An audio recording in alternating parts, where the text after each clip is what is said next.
Greetings and salutations. This is Danthol with the PSVRLIFE podcast. I'm here with my co-host, Schleis. How's it going out there? Yep, Schleis here.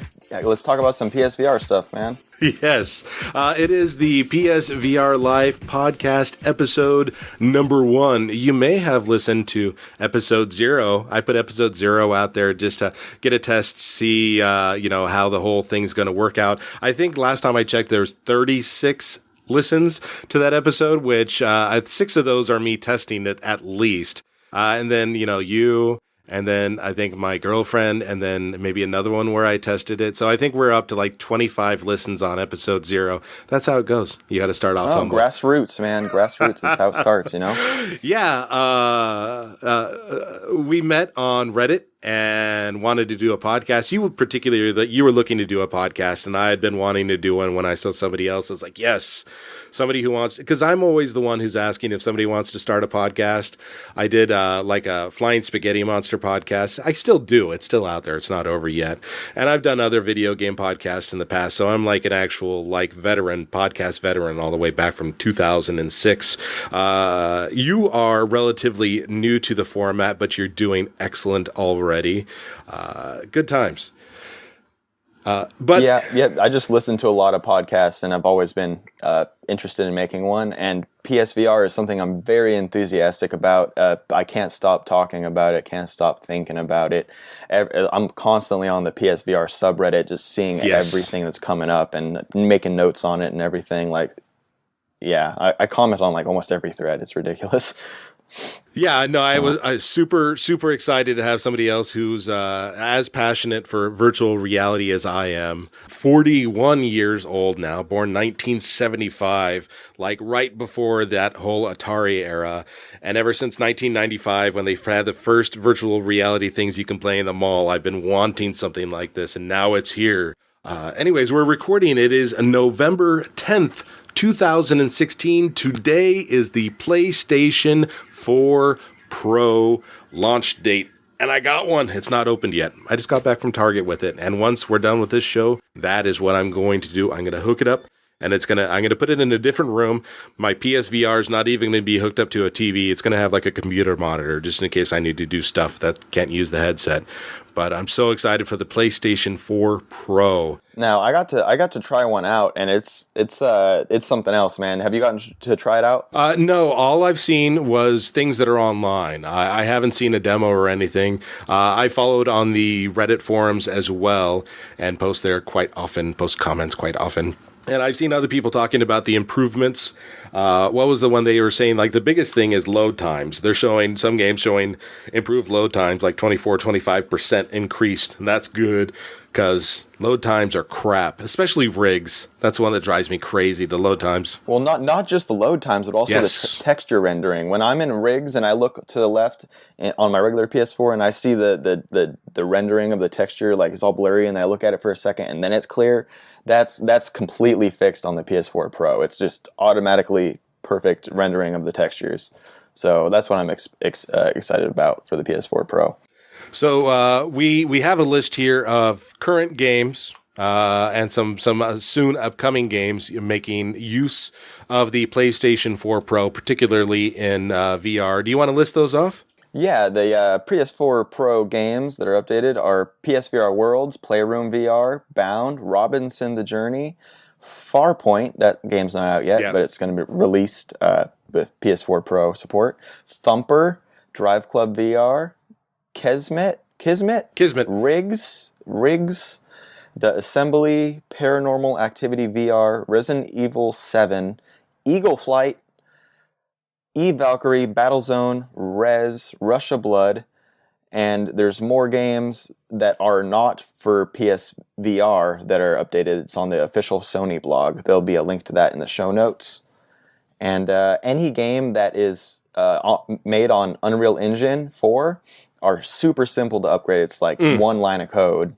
So basically anything that's on Unreal Engine 4, just expect it to have PS4 Pro support. So no, I'm really stoked about this, and it's odd to see consoles now starting to shift The Xbox One now has like their 4K version, and next year they're going to come out with the Scorpio or some nonsense like that, and that's going to be like an upgraded version of their console a little bit faster. But now PlayStation, instead of waiting another couple years to put out a PlayStation 5, they have this interim kind of thing, just the same architecture but faster. They're saying it's twice as fast. I think I read somewhere as much as 2.7 times as fast for video processing. Oh, wow. We'd have to, I should have been prepared with some statistics. Guess what? Next show, we're going to have the statistics and some breakdown and some other user reviews, including my own user review of the PlayStation 4 Pro. But, it's following kind of like the PC culture, to where, personal computer culture, where you can upgrade, in between. You can just you don't have to have a system that's 5 times as much as the other one. For virtual reality, I think the PlayStation absolutely needed this for virtual reality to do well.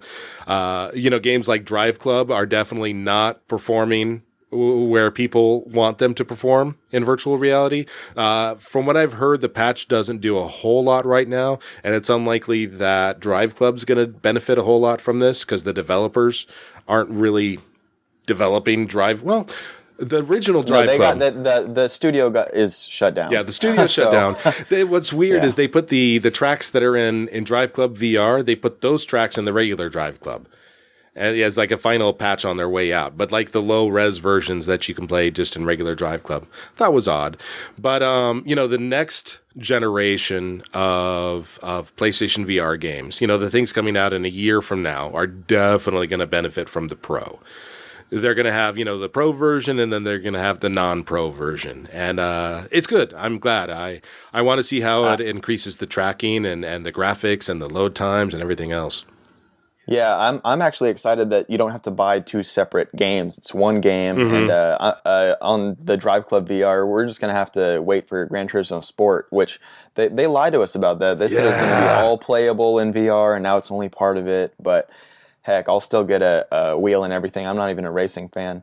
Yeah, this new upgrade cycle is reminding me of the smartphone market. I would actually be happy if every year we just got a new PlayStation. We don't even need to call it, put a number after it. Just call it PlayStation. This is PlayStation.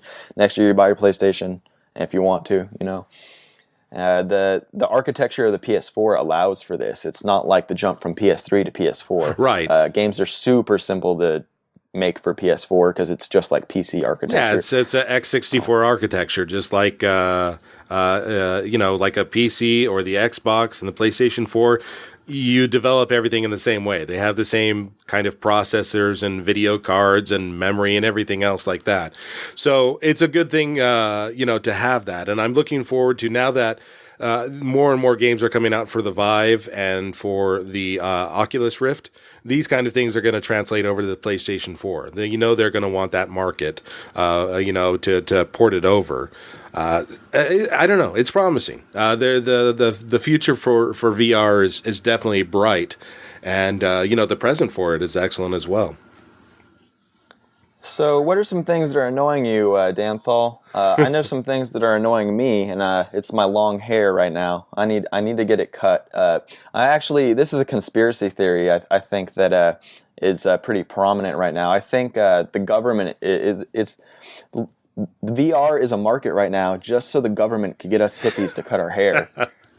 I've been growing my hair for a good 3 years solid now without cutting it at all. So I've got some pretty long hair. Damn, too. Hippie. Yeah, totally. I'm totally a dirty hippie. Unfortunately, I have to take to putting my hair up in a man bun, and I pull out a lot of hair using my normal hair bands and stuff. So I got my fiance went out and got me some scrunchies. The most masculine scrunchies you can get. But some of them have white polka dots on them. And oh my gosh. I don't care. I'm in the house, so I'll put my hair up in a man bun with a scrunchie, and then I'll have to tilt my head forward and get the man bun in the little hole above the PSVR. And I'm like, I've gotten to liking the scrunchies, and I'm like, can I wear these in public? And she's like, no. So you just gotta wear a hat. You gotta wear a hat over that bun now. I don't know. Still about wear that. them. Yeah. Right. But yeah, long hair is definitely a pain in the ass when you're putting on the PSVR headset. Fortunately, there's that hole in the top, and once you get used to it, you get going. But every once in a while, you get a couple stray hairs that are stuck in the visor part of it, or it's bunched up and it's uncomfortable. It sucks, but it is what it is. Yeah, I was actually gonna cut my hair right before Halloween, but then I realized I was gonna be Daryl for Halloween. I was Daryl for Halloween, and he has long hair, so my hair's about as long as Daryl from The Walking Dead. Oh, okay, that makes sense. Now I'm gonna get it cut. Just Halloween was the reason why I didn't have a cut. So, yeah. I haven't been watching that show. When he said Daryl, I immediately thought of Daryl from The Office. I'm like, what? How's that work? People actually say I look like Jim from The Office. Jim Everybody from The says Office. it. Yeah, it's like me and my friends didn't even realize it until we watched it all. And then somebody mentioned it to me at the college, and then I said it to my friends. Like, somebody said I look like Jim from The Office, and I think I kind of agree with them. And then we all watch it. We watch it all the way through, and then like we had to watch it all again with my friends because they're like, "You're in there." Like, I'm in there. It's crazy. Yeah. I get people like James Hetfield and what's the lead singer from Limp Bizkit? I just had his name and I lost it all of a sudden. If you had a beard, I think you look kind of like the dude. Yeah, like a little bit of that. I have just the chin beard. I don't do the mustache. The mustache, I have that problem that a lot of guys have where the mustache doesn't grow in the cleft of your lip, like right in between your nose. So like I get this like cheesy kind of Chester mustache, and it's uncomfortable. I hate having mustaches. Fred Durst. How is a mustache in VR? Does that bother you? That's actually a good topic, actually. Mustache in VR. How is that? I don't know. If you had like a big one, would it like possibly? It would probably like occlude the lights, right? If you had a big mustache. I don't know. Big. It had to be really old-timey big. One. Get up in get up inside of it. All right. Yeah. So user D Ron Zell, he said he purchased his PSVR after struggling with the death of a close loved one. His wife was skeptical but understood his drive for escapism. After the third straight night of watching her friends giggle while shooting people in VR, she said, "You know what? That VR stuff is actually really awesome." So isn't that cool that VR is getting people to like emotional like crutch maybe for people like getting out of the real world, out of the horrors of real life and totally. Everything. So that kind of made me tear up right there. Yeah. I was, last night, after everything was done, after we'd eaten dinner and I'd done all the work I needed to do, I was like, I'm going to leave this reality for a while and go into the virtual reality. And that's exactly what I did. I went in and played a couple hours of Tethered, which, I think that's like starting to become one of my favorite experiences on the PSVR. Just to chill out and have fun. Just get all these little crazy guys out there just looking for crystal.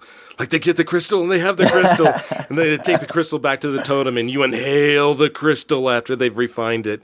So a little bit of I guess puff puff pass. I guess yeah, something like that. It actually kind of does feel like that. It's weird. They are totally like little meth heads that are just out there like gathering resources, wood and rock and ore and everything, and refining it and making.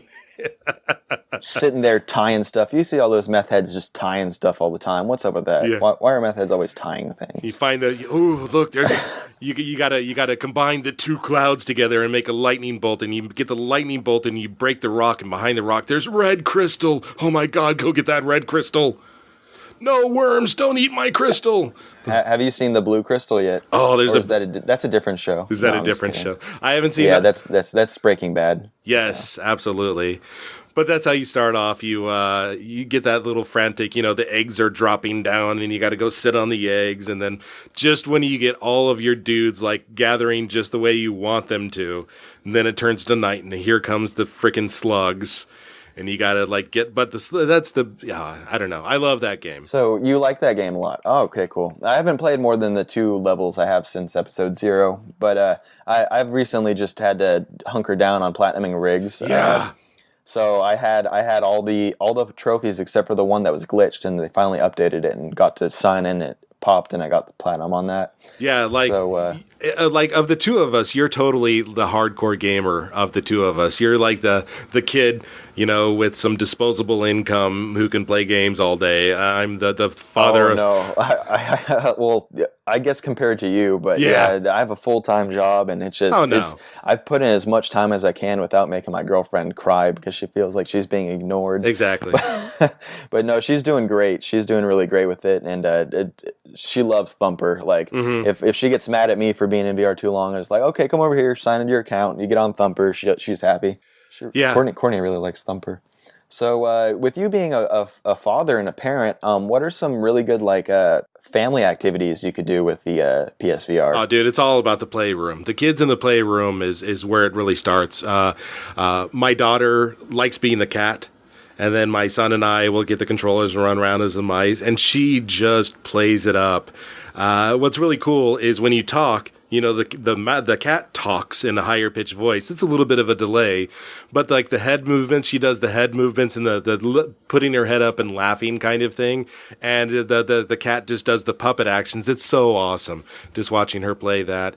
And my kids have already unlocked all of the little bubbles in the like the prizes in the claw machine. So we have a completely fleshed out room for that. But we've played a lot of that, and then the Godzilla monster level, and the shooting and the ghost. So that's where the kids really got into it. My son doesn't really care about the racing. I'm trying to get him into rigs. He's only 11. He just turned 11, so he's getting there. But my kids are still about watching their YouTube videos and playing Minecraft and Terraria and stuff like that. They'll come around to the PlayStation, so they don't get a ton of time on it. Honestly, they still would rather play Plants vs. Zombies 2. But now I have a PlayStation. Really? Yeah, they love Plants vs. Zombies 2. Now the PlayStation 4 will be in the living room. The PlayStation Pro will be in my man cave office kind of thing. Man cave always, I hate that word. I don't even know why I said that. It's the nerd cave is what's going on here. I'll send you some pictures. Like I have all of this art that I make. I make pixel art and out of perler beads. I'm sure you've heard of perler beads. Yeah, I saw your Facebook profile, and it's on your it's on everything. Yeah. You put that everywhere. I'll put a link up there to the page. I think eventually I want to have some contests, and I'll give away some of my art to people. People love this stuff. I make a lot of cool things. I've been doing it for a while. But yeah, now they'll be able to play the PlayStation 4, and I'll have the Pro set up in here and do all my virtual reality stuff. But what I was getting to before is you're like more of the hardcore gamer. I'm totally like, how did you platinum that game? That game, it'd take me forever, but it took you forever, I'm sure. You probably put, 50, 60 hours into rigs now? A little bit under that. Maybe like 40. Oh, okay. 45. Yeah, 45 hours sounds good. Yeah. Yeah. I would do more if the multiplayer was a little bit more robust. That game and Drive Club, I can't find people to play with. Battlezone, I can't find people to play with either. That's just kind of frustrating. Like you'll start a game and people will like drop out, or they won't want to start the game till there's 4 people, or it could be messy. Sports Bar is supposed to be like that too, which is supposed to be the social experience. I've never had a problem finding a room in Sports Bar. Really? Okay. Yeah. Maybe it's your location or the times that you play or something. But whenever I play multiplayer games, it's generally pretty late at night, like 2 a.m.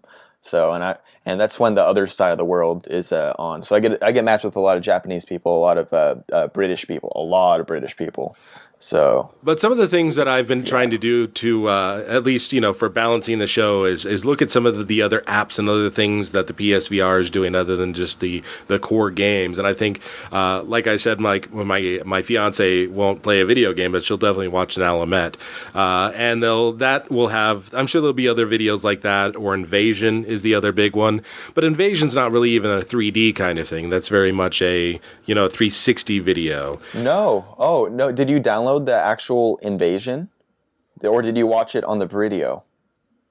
Maybe I'll have to check. Is it 3D? I thought it was this 360 video. I'll have to take another look at it. So if you watch it streamed through the Vrideo app, that is, I think it's either really low resolution, so you can't really tell 3D, That's your problem. No, if you download Invasion through the PlayStation Store, just the single app that just has that in it, it's amazing. It's like a 3D Pixar movie. Yeah, I'll check it out again with head tracking. It has head tracking too. Maybe I'll give it another shot. I first watched it on the Gear VR for the Samsung S7 phone, and that was definitely a 360 video at that time, so far as I remember it. The Vrideo app is kind of decent. The content on there was weird, though. The things I was watching on it, one of the ones I found that I liked that was kind of cheesy is that go to the comedy section, and it's Ghostbusters Meet the Simpsons, or The Simpsons Meet the Ghostbusters, one way or the other. But it's totally like a stop-motion Lego thing. So it's Lego Simpsons, Lego Ghostbusters, and they use actual audio from the television show and from the movie and make their own little scene. And it's 360 video, so you can look all around the shop and everything. And at one point, like the roof comes off and you look up and there's little kids like up there looking down. And whereas it's not like a high quality, studio production kind of thing, it's just cute that somebody actually, like an independent person, made a video and put it up, and it's mildly entertaining to watch. But the 360 aspect of it was nice. And then there's some, but that's one of the gems that are out there of an independently created one. There's like one that's like a crotch shot. What did I put it in the notes here? The crotch, the groin shot pano.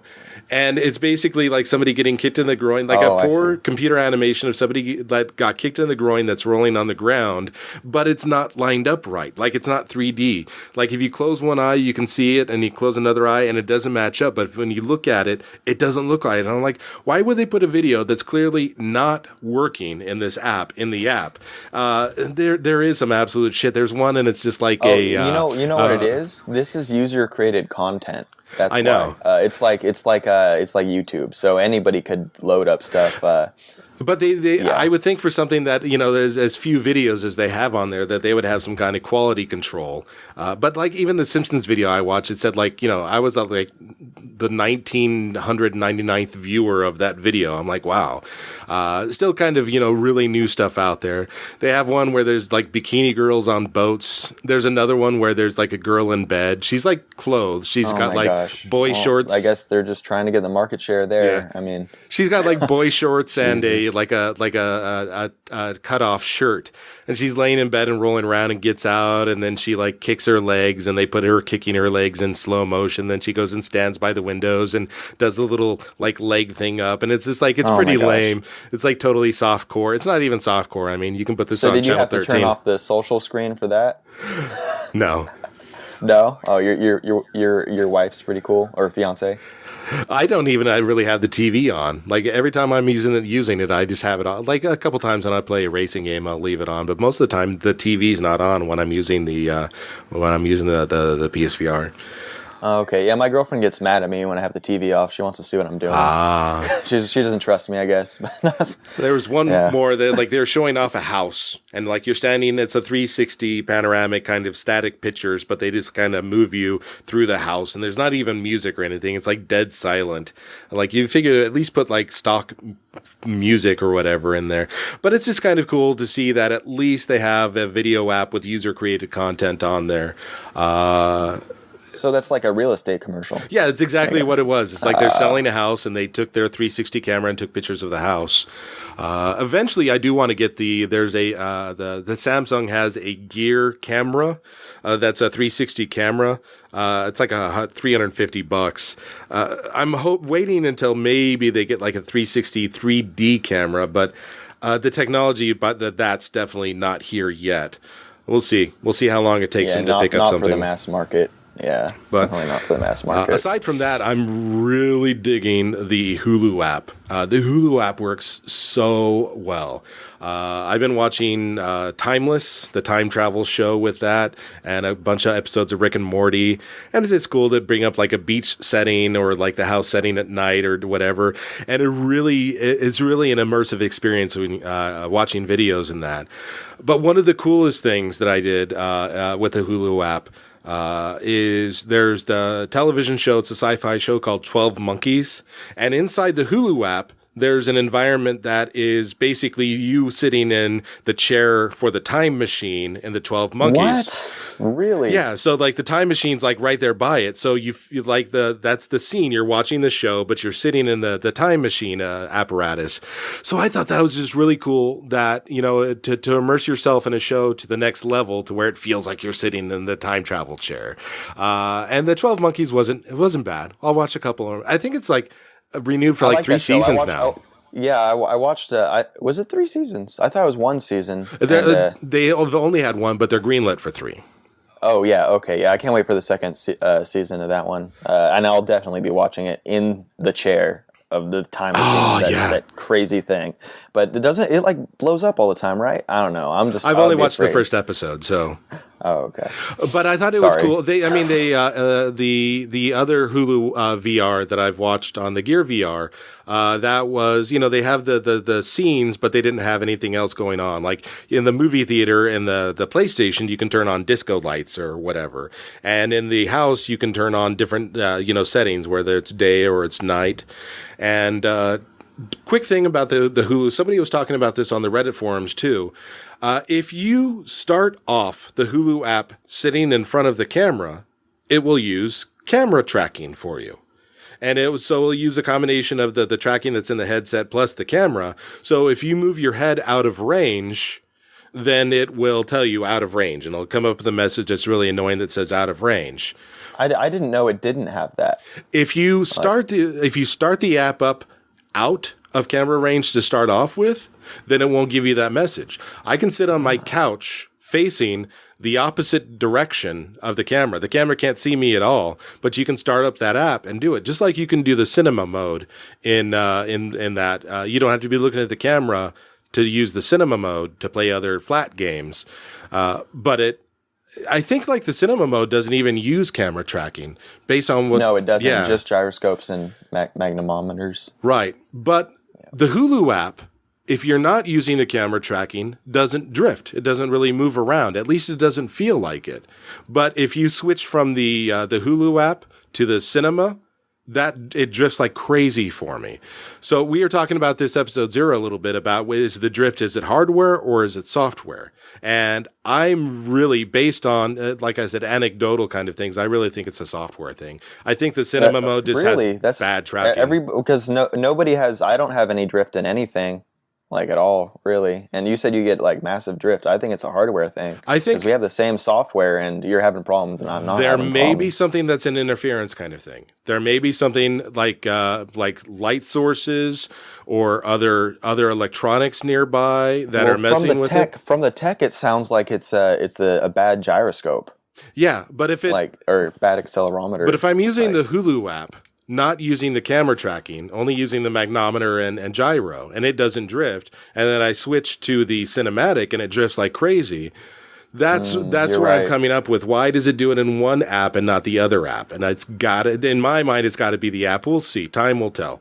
They're still working this out. I mean, we're only on version, I think when it launched, it went from 1.5 to 2.0 version, software version, and we're just going to get more. The PlayStation Pro, now that they have a new platform out there, I'm sure they'll be changing some stuff up. We'll see.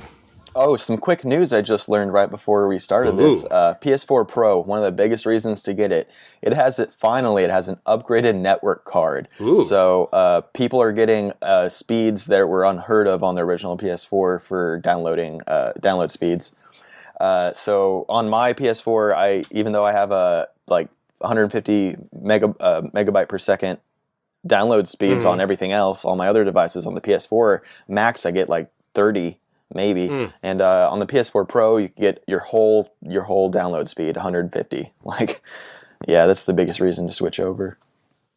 Excellent. No, I mean there's so many improvements, definitely, like we were saying at the head of the show. It's great that this console has something new to it. It's going to be the most current generation console available, and it's got the VR headset. So we're definitely in a good position. We're just hoping that everybody else kind of gets over their initial butterflies of starting off in VR.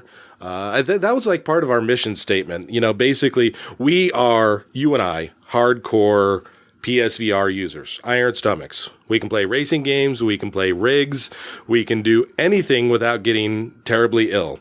But some people definitely are not like us. Some people put that headset on and they got 10, 15 minutes and they're puking. And, you know, I tell people, are you exaggerating? And they're like, no, we're physically vomiting after using this thing. Oh, wow. Some people you've had try it on? Not people. I've talked to people like online, you know, particularly in the Reddit forums, where they say they are getting physically, you know, ill and having that kind of reaction to it. And we see it in rigs. They have a comfort mode setting where they have that view thing to where it's like centered to where you can only see what's in front of you. And when you move your head, it's kind of like looking through a telescope to where you only see that circle in front of you. When you move your head, then, you know, it kind of tracks. Eagle Flight is supposed to be like that too. Rigs, you can turn off comfort mode. Eagle Flight, you can't yet. Yeah, that's something I wanted to talk about is how these VR comfort settings are good, but we need an option to turn it off. It's ridiculous. I'm thinking I can't even buy Eagle Flight until they give me the option to turn that off. It's something that I really don't. I always think that you should vote with your wallet, and that's something that I need them to hear, that I can't purchase it until I have the option to turn that off. Sure. But have you liked the Eagle Flight despite the field of view limitations? It's coming in the mail, like literally within a couple hours. It's going to be here. It's coming. See. I've been like a little bit hesitant. Like it's unusual that I bought the PlayStation 4 Pro on launch day. Generally, I'll wait for some real user action out there. You know, people talking about what's going on. But I think in my mind, enough people have said that the PlayStation 4 Pro is good. That and I got a decent bonus at work, and you know the world's about to end in 4 years anyways, somewhere in between now and 4 years. So I'm like, spend my money now. So with the Eagle Flight, once I read some good reviews and people having fun with it, and that it's open world and stuff, I know that they have that view mode on there, but I'll just like put it off to where like maybe that's how an eagle actually sees. That's what I'll tell myself. Like an eagle doesn't have a peripheral vision, and that's why they made it that way. I'll lie to myself to enhance my enjoyment. Yeah, I was thinking the same thing. I was like, well, eagles have tinier eyes, so it makes sense, right? That's what I was thinking. Yes, I oftentimes will lie to myself to enhance the enjoyment of any activity I'm in. Yes. Okay, so while you bought Eagle Flight, I digitally purchased Robinson the Journey, and I just beat it last night. Ooh. Yeah, beat it last night. I was playing it all day, so I was playing it almost all day. Let me think. It was about 7 to 8 hours, and really, it's because I was trying to do everything. Yeah. I was everywhere. I'm still not done with it, so I'm still have to put in more time. I beat the story, but now I just have to get all the trophies. So I'm gonna probably get looking at the trophies I have left. I'll probably have another 3 hours left. Nice. Hopefully, if depending on skill. But yeah, but I love that game. If you were just playing it and you were doing it just for the story, that game's what, 2.5, 3 hours? I think so. Yeah, and well, if you die, that's depending on skill too. There's some pretty hard parts there. But so what this game is, so you have to go into this game not expecting anything. I put my girlfriend in it, and she didn't know anything about it, and she loved it. And then I showed it to my friend, my best friend Gene, and he was expecting a shooter. Okay, and he didn't like the concept at all. It's not a shooter. This is a very relaxing game where you look at the amazing graphics of this game, and you just look. You're in this world. It really immerses you into this world, and you're like a scientist. That's what this game's about. You're a scientist. You're discovering things about this planet you're on. And if you go in with that mindset, like I'm a scientist, I got to learn stuff, then you're going to do great. It teaches you all about the animals and stuff that surround you. So I like it a lot. When I saw it, it reminded me a little bit of No Man's Sky. Yes, a little bit. And you know what? I love No Man's Sky just for I wish there was no shooting in No Man's Sky. I wish it was just scanning all the different objects. But the thing that makes No Man's Sky daunting is that there's so many things to scan, and you can never see them again. You can never really go back. Once you're gone to the next planet, you can't really go back and see the stuff that you've done. that you've discovered in this game. There's not that many animals that you're trying to do, so there's a limited set of animals, dinosaurs, insects that you can scan and learn about. So how is the gameplay? I mean, the gameplay, your hand looks like it has a move controller essentially in it, but you're using the DS4 controller instead. Yes, that's my biggest gripe. If there's one thing I would change about this game is that it needed move support. It really unimmerses you when you're using the DualShock 4 and you're holding a move controller in one hand. But are you waving around the DS4 or are you using the thumbsticks? You're using your head. You're using your head. Your head controls where that thing is. That's weird. Yeah, the DualShock 4 is not tracked. That doesn't make sense to me. Right? Yeah, your head's moving both of your hands. The DS4 has one hand at a time. It has a light on it. You would think that you'd be able to be tracked. Maybe they're going to patch it and fix that and make it work. Maybe they just couldn't make it work. I hope. Because why would they? Because there's a couple things that I could see why they wouldn't want to do it. It's just their climbing. The climbing mechanic is kind of janky.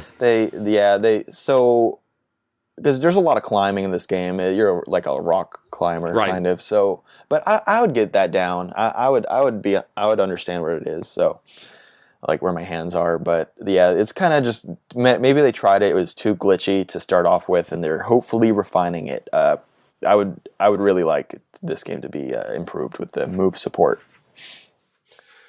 Excellent. Well, yeah, that's about it on that. Yeah. But speaking of move controllers. The aim shooter. Have you heard about the aim shooter? Yeah, I've seen some of the pictures of the aim shooter, and it looks weird. It looks like this big parallelogram looking. I don't know what the hell is that shape. It doesn't look like a gun. It looks like something else. But yeah, it's kind of parallelogram. Yeah. So Farpoint is the game that they specifically made this controller for. Right. But hopefully this game, it sounds like it's from all the initial first impressions, it sounds like this game is really good and really immerses you with this gun. And it's a solid thing. You don't put the move controllers in it. It's a solid prehipical. And it has a control stick on there, and it has a trigger and a little move ball at the end of it. And it has a couple triggers, actually. One of them, it looks like it has some pretty good user input choices in it. But this Kotaku article, did you read the article I sent you? I see it in the notes, and I glossed over it. But break it down for me. So it basically says that the PSVR aim controller looks like something you'd find out of a low-rent mocap studio or a deranged psychotic sex toy. It's bizarre. It screams gimmick. But his initial impressions are it makes you feel like you're holding a gun, and it's really awesome.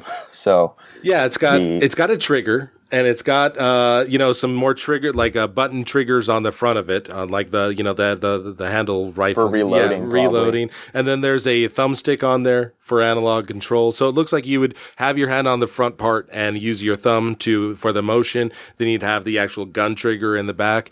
It looks like it's something that would work. I could imagine if you were in a virtual reality, if that gun is in front of you one for one and you can move it and do all of that with it, then yeah, I can totally see how this controller would work.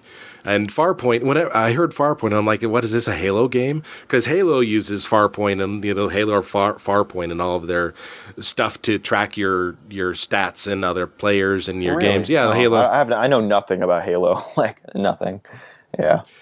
So I don't know. It looks good. We'll see. It definitely looks weird, but it looks like it's going to be the thing to at least start us off with until we get better motion controllers. I doubt we're going to get better motion controllers than the Move in this cycle. Maybe when they put out the PlayStation 5, the official, whatever, we'll get some new Move controllers. I think that we'll see. We'll see how well the PSVR does and whether or not the next generation of consoles kind of goes that direction. It feels like it. There definitely seems to be a virtual reality movement out there. When I went to Target, there was like a whole stand full of like weird VR headsets for your phone. When I went to CVS, the drugstore, they had a bunch of VR headsets in the drugstore. They're everywhere now. Wow. Like, I didn't even notice that. I saw the Gear VR at Walmart. Yeah. That's about it. So, it seems like that's about it. Yeah, we've gone through all of our show notes. Now, at this point, we're just kind of rambling. There was definitely some other, upcoming games that I'm excited for. The Final Fantasy 15, even though it's mostly going to be a flat game, is going to have some VR elements. What else? What's your most anticipated game that's coming out? Farpoint. Just a Farpoint. So it's like it's a sci-fi space shooter, kind of like a Call of Duty Halo kind of thing going on, right? Yeah, I'm not too sure if it has multiplayer right now. That would really make me excited. Yeah. But it seems like it's a story, and I've never really enjoyed a story of a first-person shooter. So hopefully this will be the first one that I actually enjoy. I've learned time and time again that the more I hate something and am against it without knowing anything about it, the more I tend to love it. I used to be really against like Apple and hate Apple and everything, and then I tried my friend's a hip hop artist, a local hip hop artist, and he showed me his new Mac, and I just fell in love with it, and I started buying all these Apple things. So Nice. I felt the same way about VR initially. I thought it was stupid. I thought it was a gimmick, and then I put it on my head. The Oculus DK1, just fell in love. So that seems to be a trend with me, the wavering. Yeah, the DK1 for me, that's what made me ill. We were talking about you're saying like you like iron stomached all the way through the Oculus dev kit. That and I did not get along at all. I ended up selling mine after a couple weeks of having it. Which part of me, like, I want to think that maybe eventually that would have been worth some money if I would have kept the development kit box and everything, and like, when I turn 80, like sell it for retirement stuff. But I think most of this stuff is just going to be garbage. Yeah, well, it's definitely a landmark device. Yes. It got Sony thinking, so I'm happy about that. Definitely. So yeah, let's wrap up the show. If you liked what you hear and you want to hear more, you can go to our webpage, and that's at PSVRLIFE.com. We have a Facebook. It's facebook.com/groups/PSVRLIFE. I run the Facebook for the most part. Schleis runs the Twitter. The Twitter is... Yeah, you could... Oh, sorry. Go ahead. Tell us about the Twitter. Yeah, sorry. The Twitter's at PSVRLIFE. So... I'll be posting updates on the show. Excellent. There, and you could tweet at us with the hashtag PSVRLifeQ for questions if you have questions for us. So, and we could get some user content in this show too. On Reddit, I am Danthol on Reddit. You can find me there. We're working on YouTube channels. So I'm going to do a unboxing video for the PlayStation 4 Pro today. We'll get that up on the page eventually. I'm even working on getting like a call-in number so people can call in with questions and we can play audio questions. Expect a lot from the PSVR Life webpage and podcast. Both of us are really passionate about this device and for the future of it, and it's going to be good stuff. Music for the show is courtesy of Broken Souls Records. The song is Feeling High by Amiga Breaks. What else with album art? Do you want to give a shout out to your girlfriend for the art for the webpage and stuff? Yeah, my girlfriend Courtney Ahola, she's at The Scribblet, and on Twitter you could thank her for the art and everything. It's beautiful. I just showed her, well, I'll have to post the terrible notes I showed, just the creative vision, and then she made it into this beautiful professional art piece. Absolutely. So, yeah, she was really happy with her work there, and I'm happy with her work too. So you can email me at danthol@gmail.com. I got a blog, danthol.com. I only have one post on there about these cats that were in my backyard. It's a really lame blog at this point, but it'll be more fun later. Anyways, thank you for listening to episode number 1 of the PSVR Life podcast. We're out of here. All right, see you guys.